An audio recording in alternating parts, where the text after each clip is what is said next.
Hello wise வணக்கம் மக்களே. ஜனவரி 29th episode review தாங்க பார்க்க போகிறோம். எபிசோடோட ஸ்டார்டிங்கில் தமிழ் வந்துட்டு இறக்கி விடணும்னு சிபி எவ்வளோ ட்ரை பண்ணுறாரு. தமிழ் வந்து இறங்கவே மாட்டேன் அடம் பிடிக்க. அப்புறம் கரெக்டாக இப்படி அப்படின்னு தடுமாறி கரெக்டாக ஒரு படிக்கட்டு தாண்டி கரெக்டாக கோயிலுக்குள்ளே போயிட்டு இறக்கி விட்டுறாரு. சந்தோஷமாகிடுறாங்க. 7 ஜென்மத்துக்கு நம்ம 2 பேரும் ஒன்றா இருப்போம் அப்படின்ற மாதிரி சொல்கிறாங்க. சிபி போயிட்டு அங்கேருந்து போகிறாரு.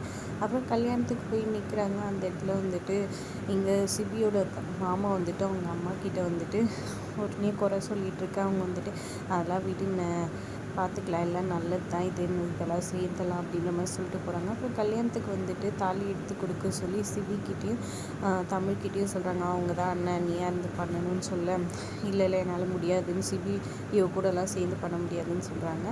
அப்புறம் ஜானுமா வந்துட்டு சிபிக்கிட்ட போய் கோச்சிட்டு போன சிபிக்கிட்ட போய் பேசுகிறாரு.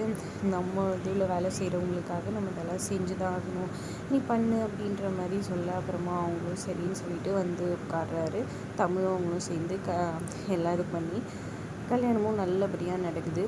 அதுக்கப்புறமா எங்கள் வீட்டுக்கு வந்துடுறாங்க எல்லாரும். அதுக்கப்புறம் சிபி கடுப்பாகி ஜானு கிட்ட வந்துட்டு இனிமேல் இந்த மாதிரியெல்லாம் எதுவும் இது பண்ண வைக்காத, கம்பல் பண்ணி எதையும் செய்ய வைக்கலான்னு நினைக்காத, எனக்கு அவ்வளோ சுத்தமாக பிடிக்காதுன்ற மாதிரி சொல்லிடுறாங்க.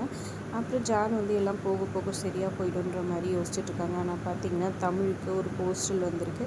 என்னடான்னு தமிழ்கிட்ட வாங்கி கொடுத்தா தமிழ் ஓப்பன் பண்ணி பார்த்துட்டு டைவர்ஸ் நோட்டீஸ் சிபிக்கிட்டேருந்து வந்திருக்குன்னு சொல்கிறாங்க. ஷாக் ஆகி போயிடுறாங்க எல்லாரும். அதோட எபிசோட் முடியுது. தேங்க்ஸ் ஃபார் வாட்சிங்.